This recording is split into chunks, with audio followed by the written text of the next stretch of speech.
Hi hello നമസ്കാരം. ഇന്നത്തെ വീഡിയോയിലേക്ക് എല്ലാവർക്കും സ്വാഗതം. അപ്പോൾ ഇന്ന് രാവിലെ നമുക്ക് ചൂര മീനാണ് കിട്ടിയിരിക്കുന്നത് കേട്ടോ. ഇത് കുറച്ച് ചെറിയ ചൂരയാണ്. അപ്പോൾ അതിന് മുമ്പ് ഞാൻ ഒരു തോരൻ വെക്കാനായിട്ട് എടുത്ത് വെച്ചിട്ടുണ്ട്. അപ്പം തോരൻ എന്ന് വെക്കുന്നത് പൊന്തങ്കായും ചെറുപയറും വെച്ചിട്ടാണ്.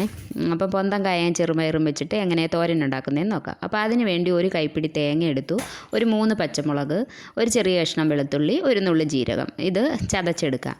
അപ്പോഴത്തേക്ക് ഞാൻ പയർ ഒരു കുക്കറിനകത്ത് വേകാനായിട്ട് വെച്ചിട്ടുണ്ടായിരുന്നു. പയർ വെന്ത് കിട്ടിയിട്ടുണ്ട്. കുക്കർ ഓപ്പൺ ചെയ്തു.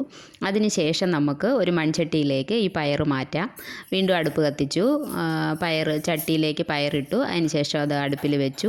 കായ അരിഞ്ഞത് ചേർത്തു. അതിനകത്തേക്ക് നമ്മൾ ചതച്ച് വെച്ചിരിക്കുന്ന അരപ്പ് ചേർത്തു. ഈ അരപ്പ് ചേർത്തതിന് ശേഷം അതിനകത്തേക്ക് ഉപ്പ് ചേർക്കാം. ആവശ്യത്തിനുള്ള ഉപ്പ് ചേർത്തു. പിന്നെ അതിനകത്തേക്ക് ഒരു 1/4 സ്പൂൺ മഞ്ഞൾപ്പൊടി ചേർത്തു. അതിനുശേഷം ഇതൊന്ന് നന്നായിട്ട് ഇളക്കി യോജിപ്പിച്ച് അടച്ചു വയ്ക്കാം. പയർ വെന്തതാണ്, കായൊന്ന് വെന്ത് കിട്ടാൻ വേണ്ടി അടച്ചു വയ്ക്കാം. അടച്ചു വെച്ചതിന് ശേഷം അപ്പോഴത്തേക്ക് ഞാൻ മീൻ കുറച്ച് വറുക്കാനായിട്ട് എടുത്തിട്ടുണ്ടായിരുന്നു, ചോറൊക്കെ കൊണ്ടുപോകാനും.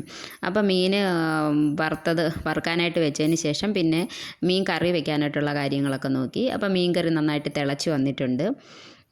അപ്പോഴത്തേക്ക് നമ്മുടെ തോരൻ റെഡി ആയിട്ടുണ്ട്. തോരൻ വെന്ത് കഴിഞ്ഞതിന് ശേഷം അതിനകത്തേക്ക് കടുക് പൊട്ടിച്ചിട്ടു. അങ്ങനെ വളരെ രുചികരമായിട്ടുള്ള പൊന്തങ്കായും ചെറുപയറും വെച്ചിട്ടുള്ള തോരൻ റെഡി ആയിട്ടുണ്ട്.